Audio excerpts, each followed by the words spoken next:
The following is an exclusive presentation of WI Garden Media, the voice of Garden Talk Radio.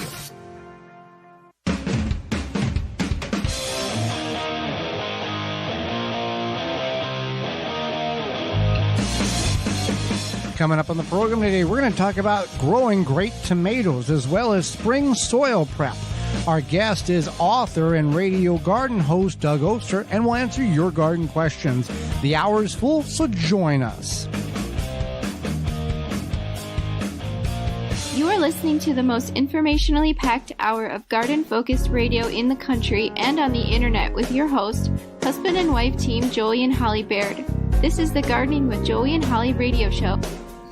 And welcome to the Gardening with Joey and Holly radio show. I am your host, Joey Baird. Beside me is my wife, co-host, best friend, and gardening partner, Holly Baird. This program is for you to help your garden grow better, to maintain your landscape, grow healthier trees, make your grass look greener, as well as preserving what you grow. We thank you for tuning in, whether you're listening to us on one of the 20 AM and FM frequencies broadcasting our program in 2023, through a radio app, through our parent website, the WisconsinVegetableGardener.com, underneath the Season 7 tab at the top of the page, in-studio video replay or podcast download replay. We thank you for that. You want to be part of the program, you can do that by sending us an email to gardentalkradio@gmail.com.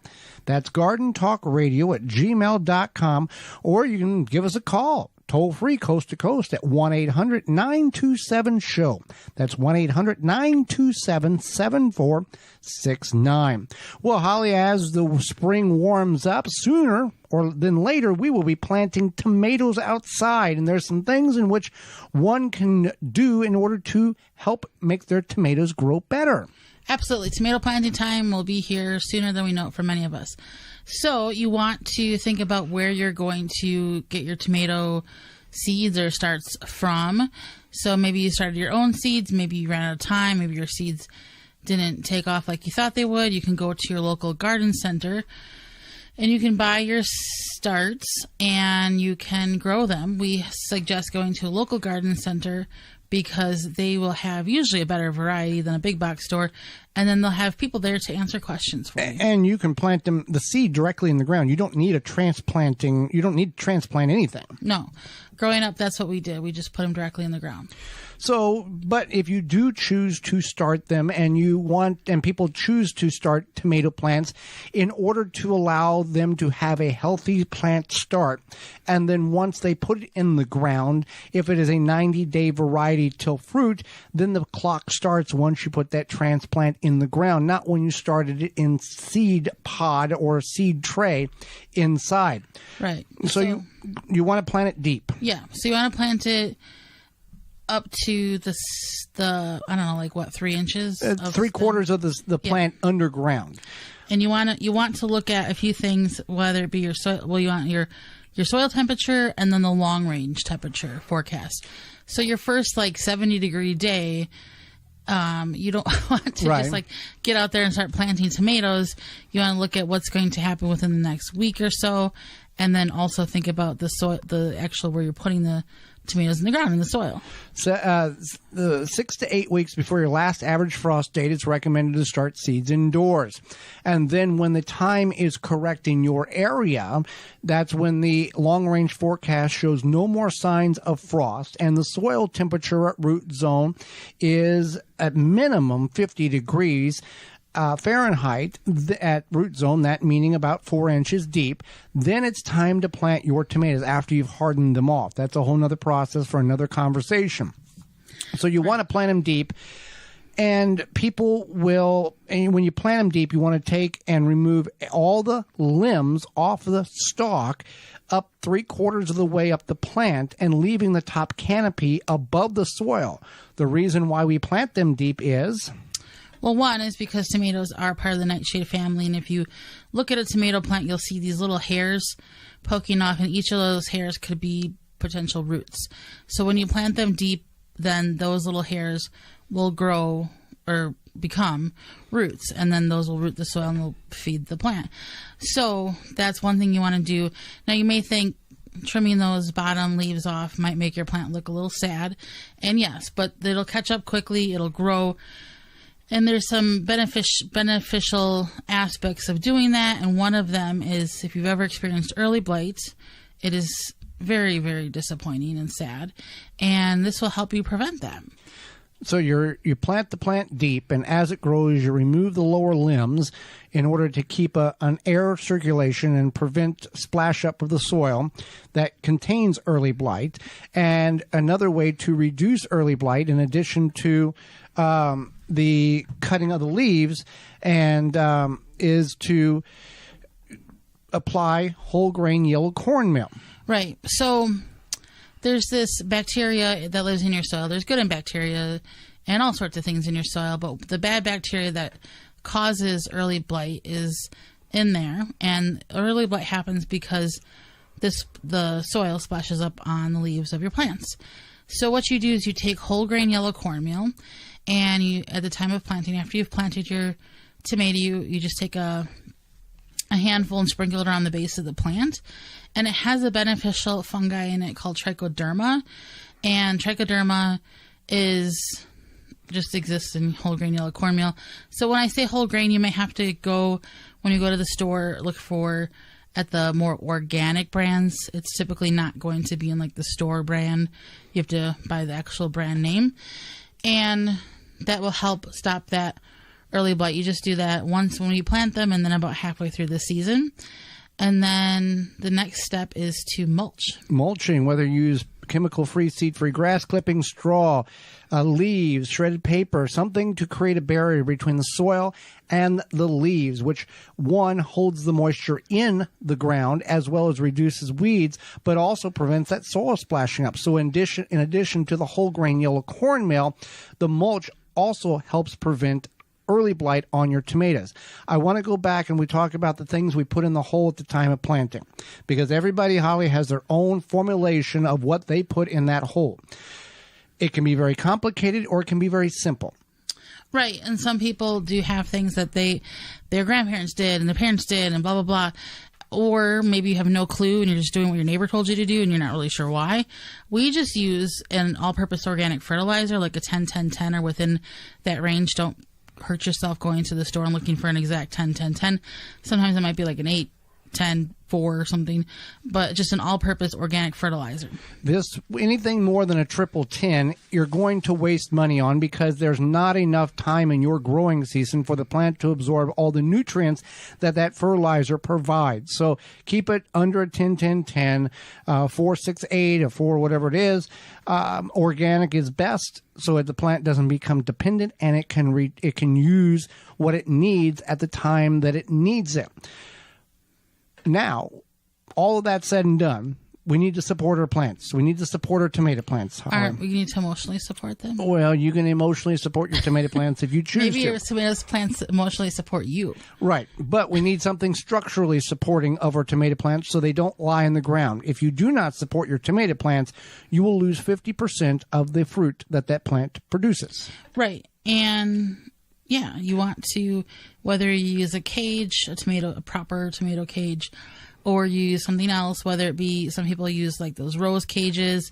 Some people just take sticks and use old torn up towels and bed sheets and linens, what have you. We use what's called the Florida weave method, and it works well for us. We have used cages in the past too. There's nothing wrong with that. We even took some old wire netting, what do you call that? Rubber-coated fencing, and made cages ourselves. So there's a lot of options, but the Florida weave, and we have this on our YouTube channel, which you can go to our parent website, the WisconsinVegetableGardener.com, type in the search engine Florida weave or tomatoes, and we can, it's very in-depth, multiple videos about that. Right, and how to grow the best tomatoes is there as well. So the Florida weave, you just take about a 6 to 8 foot pole or T-post, yep. And you put that at the end of each row on both sides, so on both sides of each row. And then you take your twine and at about every foot from the base of the plant, you string it across 2 strings next to each other. And then what will happen is you can guide the tomato through those strings, and you do them about foot increments until you get to the top, I guess. Yeah. And then that way it'll support the tomato as it's growing. Yeah, the tomato hangs on that string to allow the support. And because you're not using cages, you can actually get the tomatoes, a few more tomatoes in that row, because sometimes if you can plant tomatoes tighter than what is recommended, but the cages prevent you from getting any closer. But with the Florida weave, you have the availability to expand a little bit. You can do single stem. You can let them grow naturally for determinate or indeterminate tomatoes. Works very well. That's a lot of information in a very short time. Again, you can go to our parent website, the WisconsinVegetableGardener.com, and type in tomatoes in the search engine, and multiple videos will come up with an in-depth visualization of how we do this and are successful.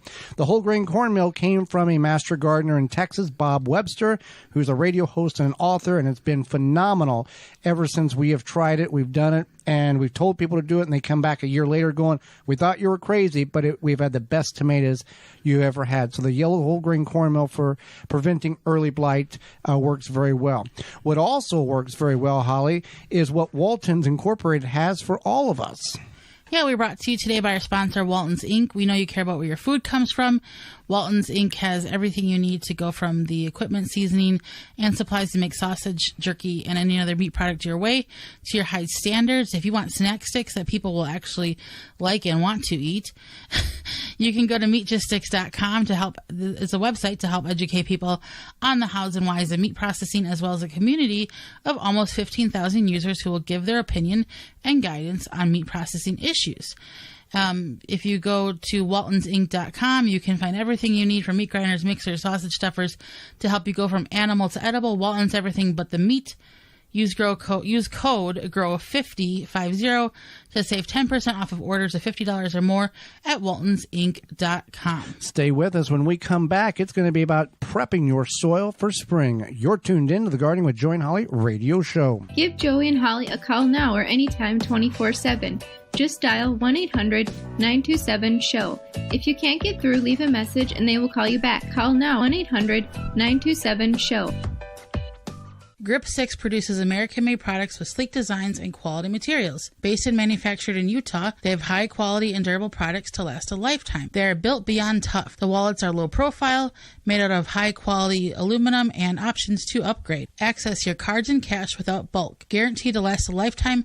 It's the last wallet you'll ever need. Your traditional wallet is big and bulky and not easy to access the cards you need conveniently. Grip 6 has a quick array access for your cards. You can also add money bands for cash, more cards, business cards, and more. Variable capacity for minimalists or maximalists. Lightweight, sleek, and no wallet bulk in your pocket while gardening, working outside, or enjoying the great outdoors. Designed and manufactured in-house for best results and quality every time. When you purchase from Grip 6, you're supporting long life cycle products and American-made manufacturing. Check out their belts, wallets, and socks at grip6.com. Use code RADIO15 to save 15% off at grip6.com. Dripping Springs Oyas clay pot irrigation solves the watering needs for gardens, bushes, new trees, and more. An ancient irrigation system we brought to America. Dripping Springs Oyas, OLLAS, on YouTube, Facebook, Instagram. Check us out. Jung Seed Company is a family-owned and operated gardening company since 1907 with the largest selection of seeds and plants online. Use coupon code 10TG23 to receive 10% off your order at jungseeds.com. Again, that coupon code is 10TG23. Tree Hugger sprinklers are the ultimate watering device for either your newly planted or established trees and shrubs. Our sprinklers open and close around the trunk of your tree and provide 360 degrees of watering. With our adjustable valve, you can direct the water to your tree's targeted saturation zone. They come in 3 sizes, 7, 11, and 15 inches. You can purchase a Tree Hugger sprinkler at your local garden center, feed store, or hardware store. Go to treehuggersprinklers.com to find a retailer close to you. Or you can buy it directly from Amazon or treehuggersprinklers.com. If you're an independent nursery, garden center, hardware store, or feed store, you will want to stock this product. Contact the good people at Tree Hugger Sprinklers and they will get you set up. Your tree's best friend. treehuggersprinklers.com. Wind River Chimes creates a symphony in any space. Chimes that are inspired by nature and designed to make the natural world even more inspiring. Music speaks to everyone. Individually handcrafted in Virginia for over 35 years and hand-tuned for an exceptional precision and lasting beauty. Because in life, the winds of change are always moving. But no matter where they carry you, Wind River chimes will always be the inspiring harmony. With a large selection and customization options, you will find the sound that soothes you. Visit windriverchimes.com to shop and find out more. Dig planting holes from a comfortable standing position. Step, twist, pull, and plant. Visit ProPlugger.com. Rootmaker starts your plants off right and keeps them going through harvest. From their seed starting trays with an innovative design that air prunes the roots to their large variety of grow bags, 1 to 60 gallons. Their products will provide you the harvest you've never seen before. Visit rootmaker.com and use coupon code RADIO23 to save 15% off your order at rootmaker.com. Overwatering is the top reason why houseplants are dying. Tree Diaper solves this problem by absorbing excess water up from the soil. It will store water and use it when the soil dries. Use Garden 15 to save 15% at treediaper.com. The Gardening with Joy and Holly radio show is brought to you by the following: Dripworks, Rise Gardens, Grip 6, Bloomin' Easy, Fleet Farm, Waltons Incorporated, Blue Ribbon Organics, Tree Diaper. Find all sponsors at the WisconsinVegetableGardener.com and thank them for their support.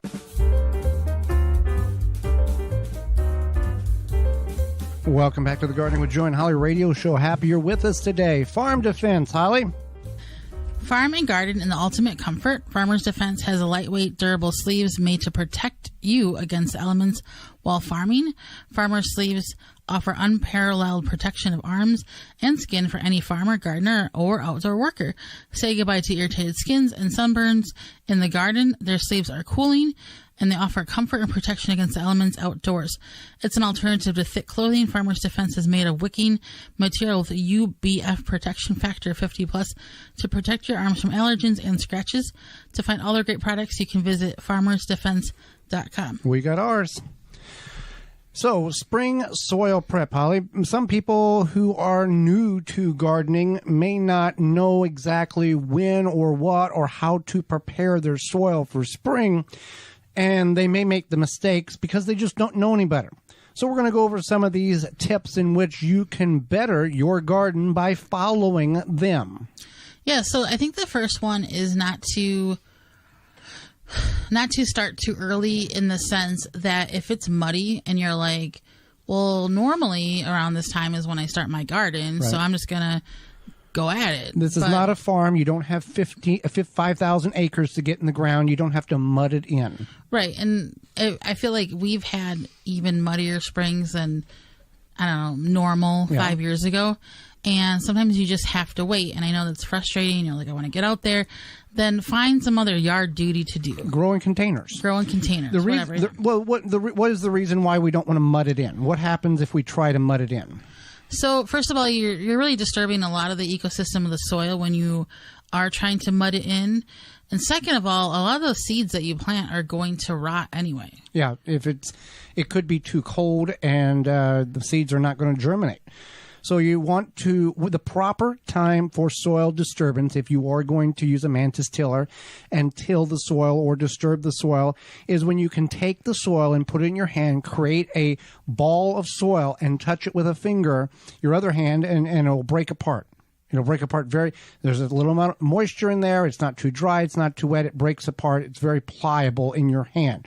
That's the time in which you are okay to work the soil. Now, you might want to do that in several areas of your garden, as you might have different densities of soil in your garden, as we do. And in the big ag industry, there are certain areas of a field that is much more workable than other areas, low-lying versus high areas. And that's why in the spring you'll see a field partially tilled and big areas left alone because the tractor and the implement cannot make it through there, and they're just going to cause more problems than benefit by tilling the soil up. So keep that in mind. Don't be eager. Be smart about what you're going to do with your soil so your garden can produce. Because if you do work the soil, Holly, when it's wet, you're going to create clods and you're going to have big, giant bricks of dirt that you can't break apart, and stuff doesn't grow too well in big bricks of dirt. I would say not. So then you also want to you can add organic matter or compost. A lot of times, especially if maybe you have clay soil or sandy soil, this is beneficial for that. If you just want to feed your soil in in an organic way, that's a good thing to do. If you're not sure how much or what or whatever you're supposed to add, you can get a soil test, and you can get a soil test from Soil Savvy, and they have a complete breakdown of what's going on in your soil. And they will tell you recommendations on how to fix this or fix that. They have multiple points of analyzation at soilsavvy.com, and you can get all kinds of NPK and calcium, magnesium, sulfate, zinc, all these different types of elements, the pH level, to allow you to know where you're at, because you can't just look at your garden and go, hey, that soil is this pH, and I'm this low on nitrogen, I'm this high on potassium. Now, if you're growing, there are certain telltale signs that a plant will display that indicates there's something wrong. But yeah, if a plant is yellowing, there is a lack of nitrogen in the soil, but that doesn't tell you that you're 3% low or 10% low. So a soil test is a smart investment in order to know exactly what you need to do in order to correct the problem in which you're facing in your soil.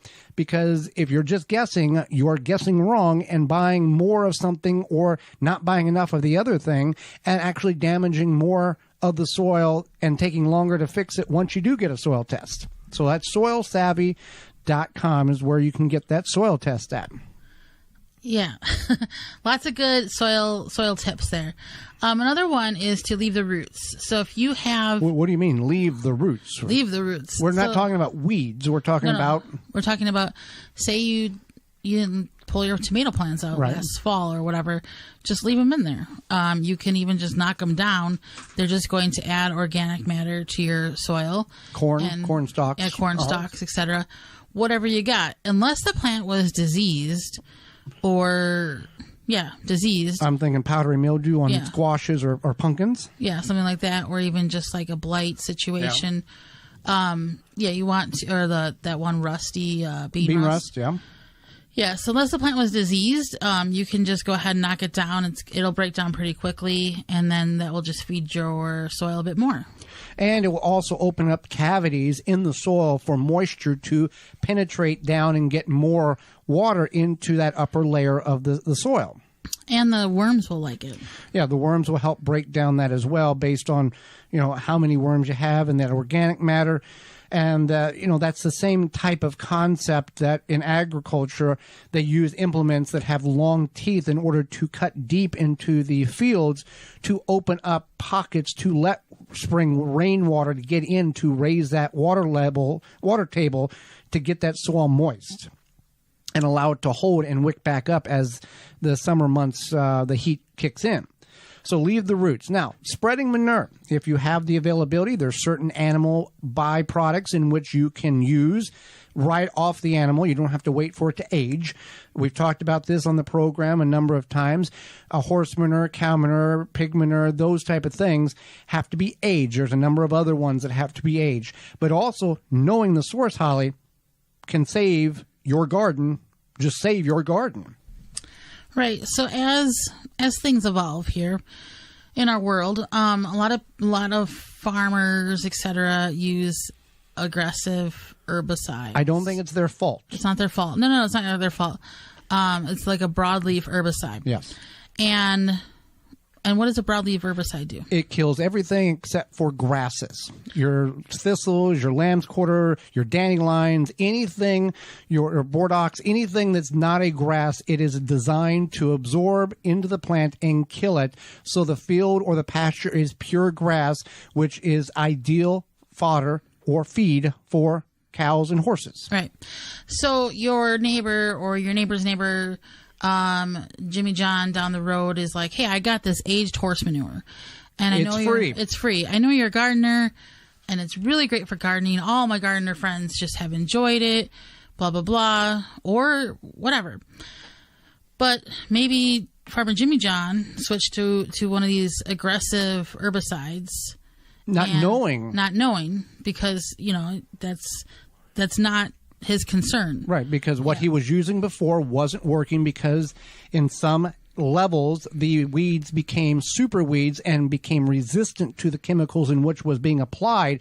So they have to up it to a more powerful weed. Right. A weed spray. Weed spray, yeah. So then now it's one of the brands is, or whatever is called Grazon. Okay. Grazon. But what happens is that it's so persistent that the horse will digest it. The horse will have their waste. That waste will age. How long do you... 6 months. 6 months. For 6 months. And then you apply it to your plants, and then it kills your plants. Now, it doesn't kill all of them. It's usually like the broadleafish peppers, plants. tomatoes, eggplants, beans, potatoes, those type of things. Yeah. The ones that, that you want. The ones that you probably grow your garden for the most. Yeah. And then they'll be stunted and funny. So if you do accept horse manure from somebody or cow, you want to find out what are they spraying their pasture with. And if they don't know, they're not sure, you can always, if they're like, I use this brand or whatever, do your research. A lot of times you email the company, you can find out what's going on, whatever. So just be cautious, be careful. We are entering, or we have been, in a very chemical laden world, and don't blame the farmer. They're just doing what they need to do to feed their animals. And most times they don't have a choice. They're in a situation where the chemical companies have said, here, use our product. We'll basically give it to you, but you have to agree in order to use it, and all these agreements and contracts. And whenever, and some of these chemicals are expensive, or it's the only thing that works for what they have to need it for. They have to do a certain job, and that's the only thing that they are, because organic is not an option for them. Right. And all of us have jobs, and some of us have to just do our jobs. And you're late. Well, I got here as soon as I wanted to. You got to stop for your iced coffee on your way to work.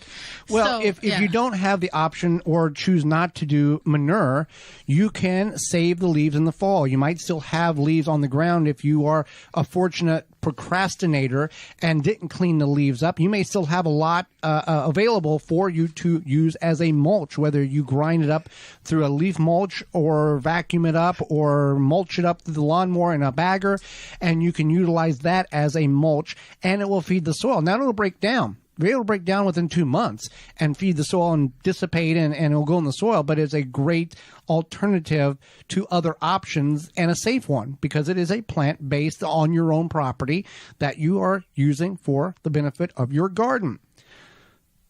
There you go. Yeah, absolutely. Well, soon, Holly, it's kind of warming up in some parts of the country, and soon it'll be warm at many places. And we want to enjoy your yard without sharing it with those beetles and grubs. Yeah, with spring just around the corner, it's time to start thinking about controlling the beetles, grubs. There's, don't forget the Japanese beetles. They're really not that far away. Grub Gone can be applied directly to the turf or garden around ornamentals to control grubs and lessen the impact those beetles have on your yard this summer. Easy to use, apply with a commercial spreader, or irrigate it right into the soil. Specifically created to target grubs and beetle invaders without harming the beneficial insects such as bees, butterflies, and ladybugs. Right, and to be honest, it's the only non-chemical that works. You can find out more at phyllumbioproducts.com. That's PHYLLOM bioproducts.com. phyllumbioproducts.com. And when we come back, hang out with us. Author and Garden Talk radio host Doug Oster will be with us. You're tuned in to the Gardening with Joey and Holly radio show. Got a question for Joey and Holly? Send it via email anytime to gardentalkradio@gmail.com. Chapin has the tools for planting your garden and keeping it growing all season long. Whether your garden is big or small, Chapin has sprayers and spreaders for fertilizing, weed, and pest control, watering, and seeding. You can find Chapin products at your local hardware store, big box retailer. You may visit them also online at chapinmfg.com to learn more and buy online. Happy Leaf LED grow lights are USA made in small batches for outstanding performance and long-run cost effectiveness. 5-year warranty and VIP customer service. Grow happy at happyleafled.com. Use coupon code JOEYHOLLY to get 10% off any order over $90 at happyleafled.com. There is more of the Gardening with Joey and Holly radio show to come. Wisconsin Greenhouse Company has custom-made greenhouses to suit your needs. Grow year-round. Strongest greenhouses that will last a lifetime. From agricultural to lounging to entertaining. For more information, go to wisconsingreenhousecompany.com. Overwatering is the top reason why houseplants are dying. Tree Diaper solves this problem by absorbing excess water up from the soil. It will store water and use it when the soil dries. Use Garden 15 to save 15% at treediaper.com. Dig planting holes from a comfortable standing position. Step, twist, pull, and plant. Visit ProPlugger.com. Pomona's Universal Pectin is a high-quality pectin that gels reliably with low amounts of any sweetener. If you're trying to reduce the amount of sugar in your diet, you'll love Pomona's Universal Pectin. Now you can make healthy homemade jams and jellies sweetened to your taste. You can use sugar or honey to sweeten. Pomona's Universal Pectin keeps indefinitely when stored in an airtight container. Easy to use, versatile, and comes with directions and recipes in every box. Find out more and where to buy at PomonaPectin.com. Also available at natural food stores and online. Goodbye biting bugs and plant invaders.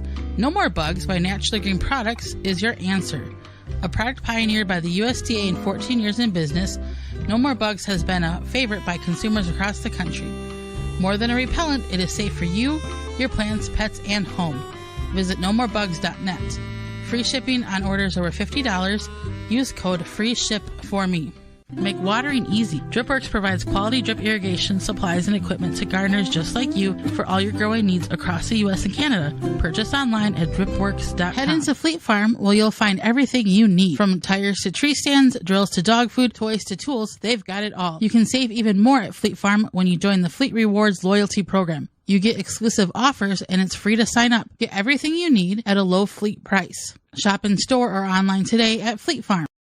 Apple cider, apple juice, there's a difference. It's time for this week's Garden Fun Fact. Apple cider is made from apples that have been pressed from raw juice, and it is not shelf stable. It will ferment over time and become alcoholic. Apple juice is always pasteurized, so fermentation is not a problem, and the juice is shelf stable and available year-round in your non-refrigerated grocery store aisle. The Gardening with Joy and Holly radio show is brought to you by the following: Chapin Manufacturing Incorporated, Aqua-Mart, Soil Savvy, Wind River Chimes, Wisconsin Greenhouse Company, Pro Plugger, Deer Defeat, Dripping Springs Oyas, Phylum Bioproducts. Find all sponsors at the WisconsinVegetableGardener.com and thank them for their support. Welcome back to the Gardening with Joy and Holly radio show. Moments away, author and radio host Doug Oster. But first, a message from Rise Gardens. Rise Gardens is a revolutionary hydroponic gardening system for your home. Instead of food traveling hundreds or even over 1,000 miles before it hits your plate, harvest the veggies, herbs, and greens you need for dinner tonight in the comfort of your home. No green thumb required. Knowledge. Gardening made easy with the Rise Gardens app. Step-by-step guidance from seed to harvest. A complete garden on a shelf and comes with everything you need to grow healthy and the freshest food for you and your loved ones. Fully customize your garden to your needs and preferences. For more information and get your Rise Garden, visit risegardens.com. Holly, let's go to the hotline and bring in our guest for this week. Doug Oster is the Pittsburgh garden guru. He's also an Emmy Award-winning producer, television host, and writer. He's the host of the Organic Gardeners radio show and an avid backyard gardener residing in Pittsburgh. Welcome to the program, Doug. Thanks for having me. How are you guys doing? We are doing well. We're excited that spring may be getting closer than it was, and we keep getting these potential snowfalls, but it's not going to last very long, so we're looking forward to it, as I'm sure you are too. Yeah, I think we might be done with the snow, but we'll see. You never know. We've had it up to in early May before, so just hush. So we talk about the importance of organic gardening. You were not always an organic gardener until you had an aha moment in the garden with your son. What was that moment, and how did that transition your thinking to organic gardening? How do you remember that story? That's what I want to know. So my son, who's now 35, when he was a toddler, I had cabbage worms really bad. Again, I was gardening like my parents and grandparents had gardened. I didn't know any better, and I had called a friend, and I said, what do I do about cabbage worms? And he said, just go down to the hardware store, get this stuff called 7, and sprinkle it on. And I did that, and it killed those cabbage worms right away, and I was, overjoyed. But when I looked into the garden, I saw my young son walking barefoot through that stuff, searching for snow peas. That was my epiphany, and I was like, that can't be right. But I thought, well, how bad can this stuff be? I mean, I got it at the hardware store, and I started looking at the back of the package, and I was like, this is a nerve toxin, From that moment on, I just decided I was going to do it differently, and I had heard of something like newfangled called organic gardening, and at the time, there was no internet, and I told this story the other day at our local home and garden show, and when I said that there was no internet, a kid that was sitting in the audience actually gasped. And so I went to the library, read everything I could on organic gardening, and I found out it wasn't newfangled at all. In fact, everybody was an organic gardener before World War II because there were no chemical pesticides, herbicides, or fertilizers. And that really bolstered my confidence because I was afraid that when I stopped using these chemicals that I would be overrun with pests and diseases, but it didn't work out that way. And I learned a different way to garden. When I applied that broad spectrum pesticide on there, I accomplished what I wanted to accomplish. I killed the bad bug, but at the time I didn't know to look at a bigger picture where I was killing all the good bugs and I was killing my soil life down below. And so that epiphany changed everything for me. And since that day, I've never used chemicals in the garden. And to tell you the truth, my garden kind of takes care of itself because I'm always working hard on the soil. And so I don't have that many problems. I don't even use many organic products in the garden except maybe sometimes a biological fungicide, and that's rare. Now, for people who may go down that road of organic gardening, but they see an infestation of a bad bug, let's say aphids or whiteflies, what would you suggest to get that back in check to where the nature can control it at that point, or what do you do? Well, the number one thing in my organic system is compost and organic matter.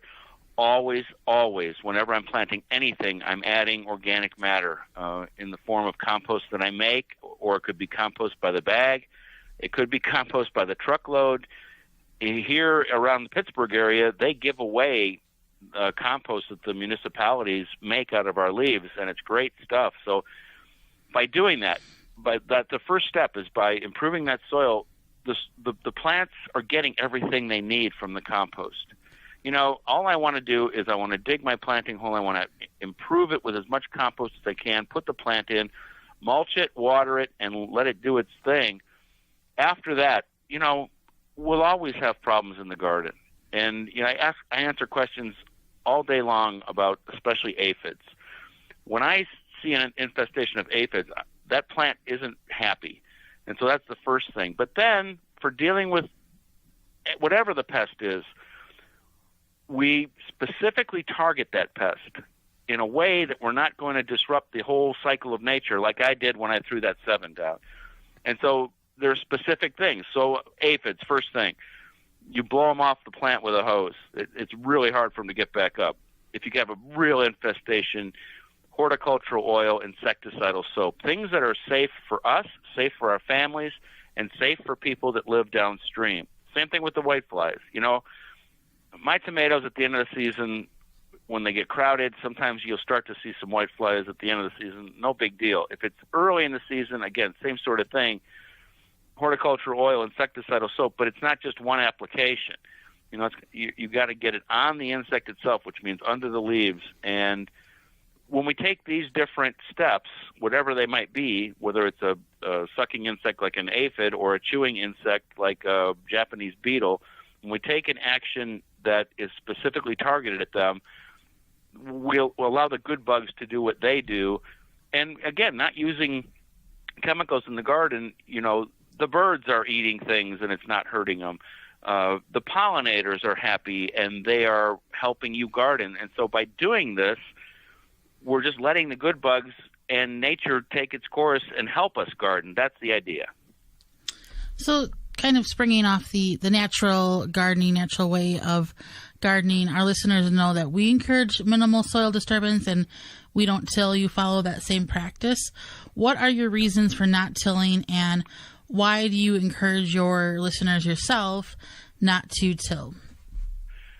Well, it came from a book called Teaming with Microbes by Jeff Lowenfels. That was, again, another epiphany where, the theory being that this whole symbiotic network under the ground gets all torn up when you till, and it takes all season to come back together. And I was very suspect of this. I had been a tiller my whole gardening career. When you're taught to do something a certain way and you see how good a garden can be, you keep doing it. But I converted half my veggie garden to no-till, and in one season, the next season, it was like, this is the way I'm doing it. I like doing it this way.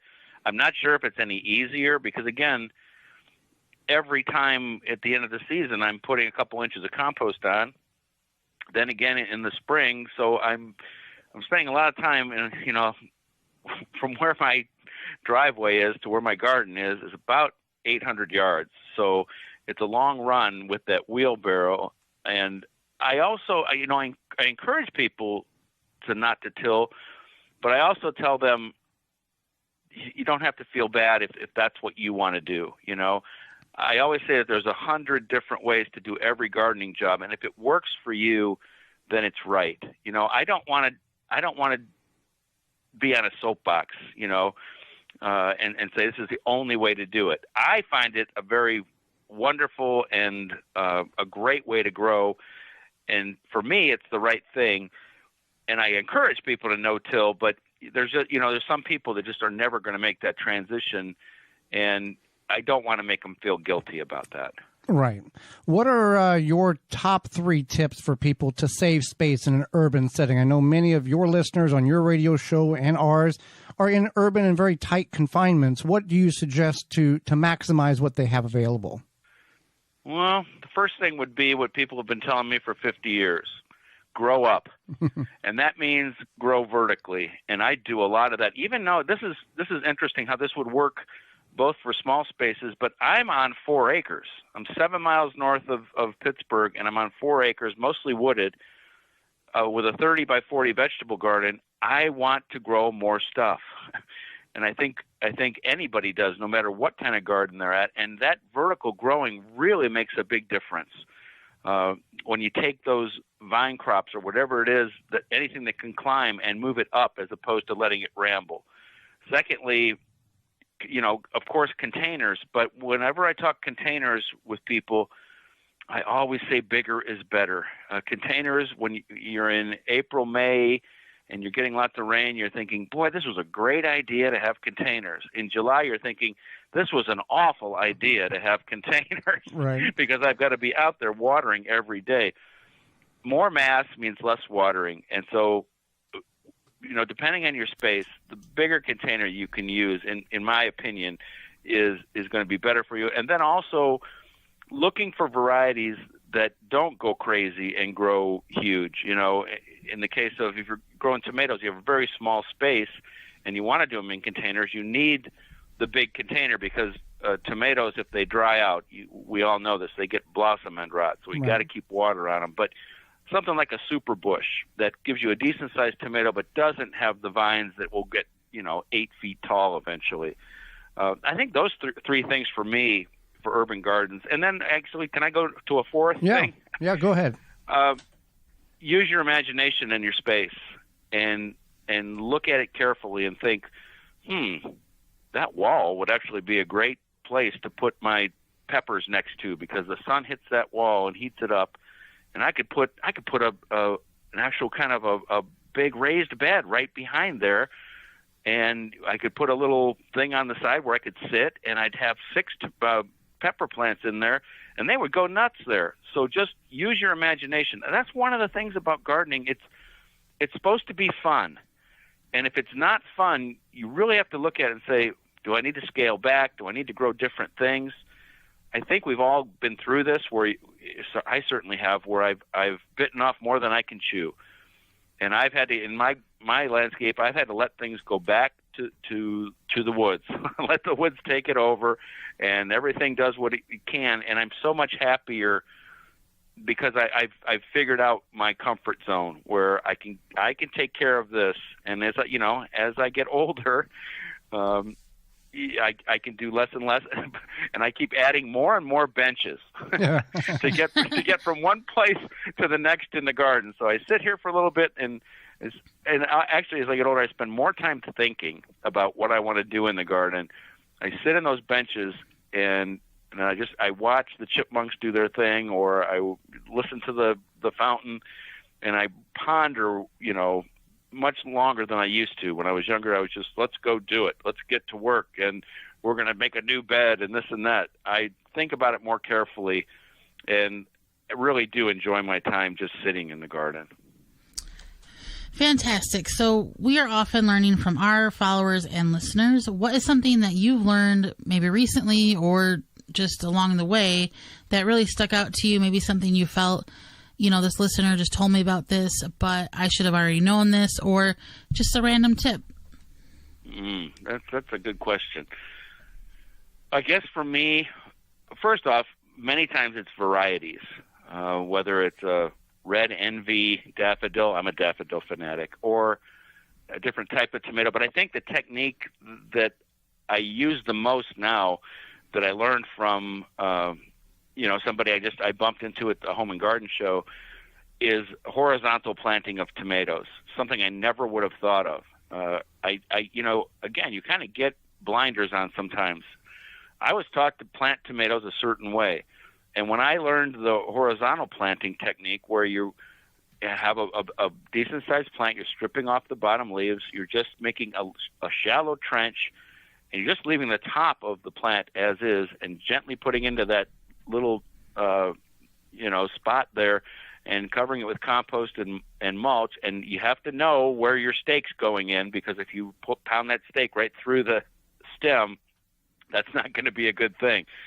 But I find that having that stem in that little trench, that all becomes roots, and it's close to the heat, which it wants, and it's close to water. And when someone explains that to you, it's eye-opening. It's like, wow, that maybe I should have known that, but I never would have thought of that. And I use that technique a lot, especially I've got a little unheated greenhouse, and I'm in the woods. So the unheated greenhouse is like full sun right now, 80 degrees out there no matter what, with the sun's out. But when those trees start to leaf out, my tomatoes start to get leggy, and that makes them perfect candidates for horizontal planting. And when you do that horizontal planting, you won't believe what your tomato will do, especially early on, because let's say you had that long stem and you went all the way down in the ground. It's so much cooler down there, it's not going to work in the same way. Eventually those roots will form and everything, and you'll get a big plant. But when you put it that horizontal way,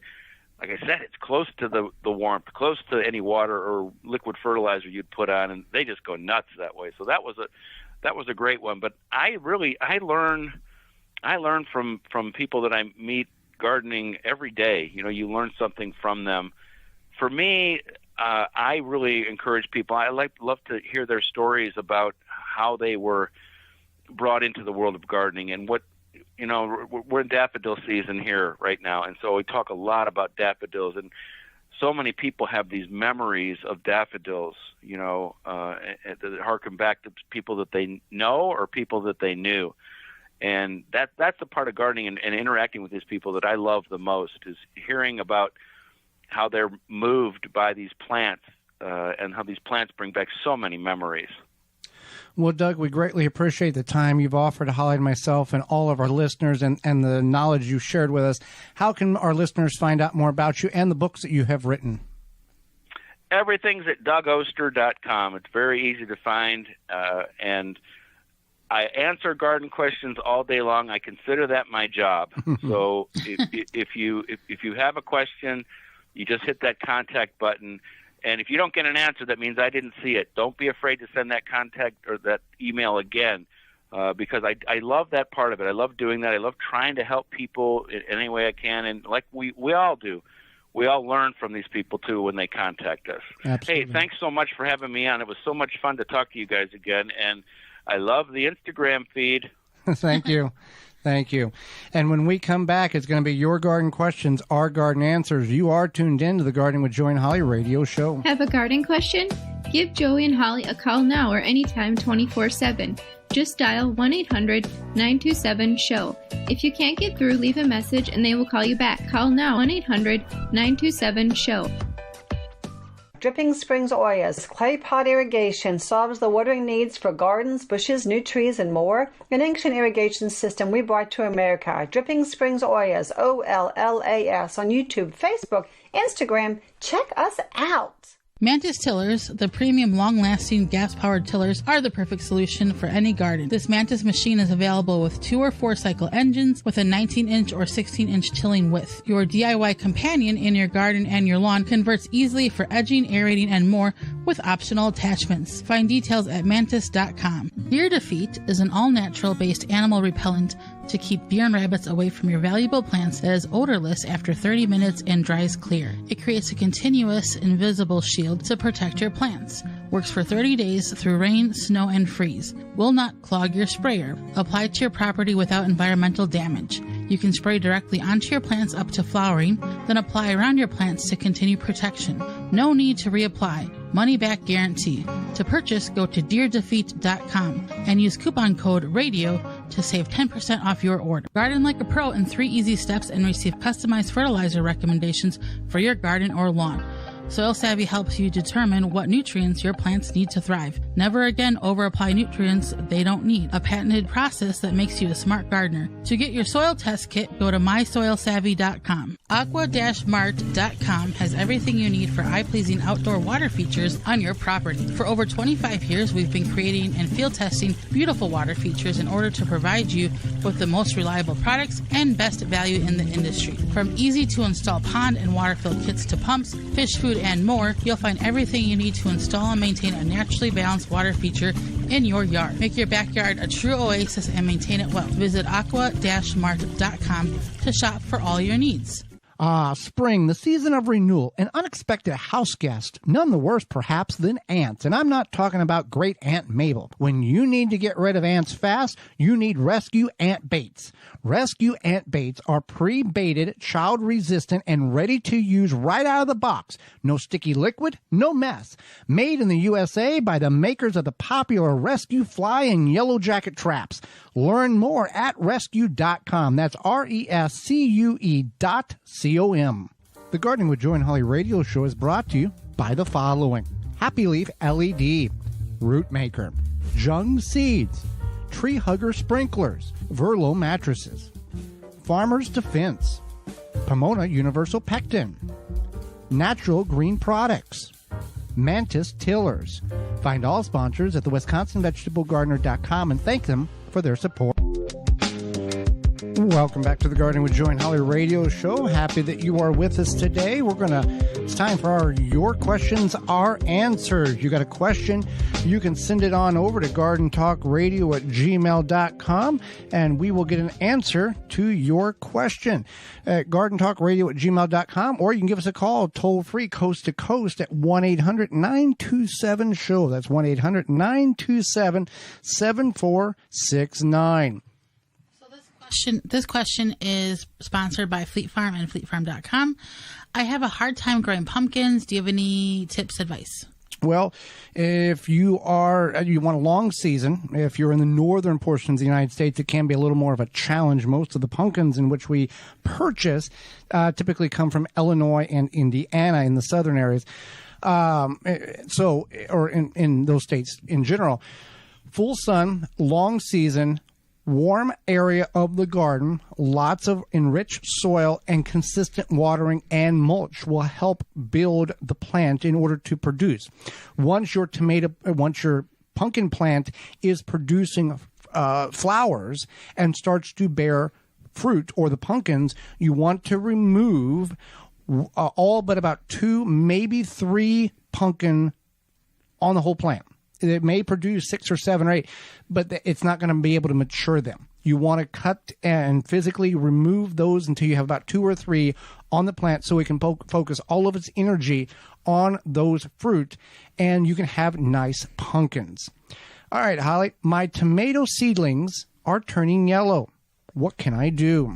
So if your tomato seedlings are turning yellow, it typically means that there is a lack of nitrogen, and this is a sign of that. It's the most common cause. People generally don't fertilize tomatoes enough. When plants are in the ground, every 2 weeks is good for fertilizing. If they're in a small container, a little Party cup type size, 4-inch. yeah, then you need to do that about weekly. Yes, and follow the recommendations. We would recommend like a compost tea or an organic fertilizer so that you're not using a chemical fertilizer to where the plants will become dependent on it. Once you get them out in the ground, you'll be fine. We start ours with a generic potting mix that has a slow release fertilizer and water retention mechanisms in it to feed the plant. And we've not necessarily, that I can recall, had any dramatic issues with plants discoloring. So it also may be the material in which you're starting them in as well. Just like anything, you get what you pay for. The cheaper the compost, the cheaper the potting soil, the less quality that it can deliver for your plants, and your plants will suffer for that. You tell the story, Holly, about the $1 potting soil that you got at the drugstore. Oh yeah, that was not a smart decision. So I don't know, late one evening, or not that late, but I stopped at the drugstore to pick something up. And you shouldn't buy potting soil at the drugstore. Lesson number 1, but go ahead. You should just take the potting soil. Don't do that. But I was gonna say you could take it from the grassy area outside the drugstore. It's probably gonna be better for you, but don't do that. So I was at this drugstore and I was looking at stuff, and I walked into the little seasonal area, and there was this coupon, and it was like, you can buy these bags. I think it was 1 cubic foot of soil for $1. And I called Joey and I said, should I get some of these? And you were like, yeah, is there a limit? And I don't remember if there was a limit, but we got a bunch and we grew in it. And well, we didn't really grow in it. We tried to. It was sad. Sand holds more moisture than what that material did. Like, what? I don't even, like, what was it? We don't even know. It was bad. It was bad. Okay, what do I do with my long sprouted potatoes? It's still too cold to plant them. Well, you can keep them in a somewhat ambient light area. You don't want to choke them off from light, because then you're going to get really long, stringly sprouts or leggy sprouts on them. So you want to do that. You want to keep them in a 45 to 55 degree area to keep them chilled, not let them warm up too much. And then when it's time to plant in your area, preferably 50 degrees Fahrenheit, consistent at root zone, you want to bury that stem as deep as you can. You don't want to break it off. By breaking it off, you're going to put the plant or the tuber in a recycling or a restart mechanism to where it's now going to have to regenerate more growth to create a new growth tip. So by doing that, you're depleting the energy, and if the potato is small enough, it's not going to have the energy to do that. So you just want to plant it deep, much like you would plant a leggy tomato. Stretch that out and lay it in and bury it, but be gentle, and it will be just fine. Once it does what it needs to do in the ground and begin to form roots, it will detach itself from the tuber. That's when you dig the potatoes up and you see this rotten one. Oh, we got a rotten one. That is the actual seed potato, and you'll be just fine. So keep that in mind. If you're trying to, be cautious of when you start to chit these potatoes to get them to sprout. That also has a key into making sure they're not too leggy or long sprouted. All right. Sweet pepper plants I have started, and I look under the leaves, and it looks like there is a salty residue on the backside of the leaves. What is this, and how do I fix it? It's from overwatering. Uh-huh. So what happens is that the leaves dry up, and then eventually they will fall off, and the plant will recover. Okay. but it's just from too much watering. Too much watering. Okay.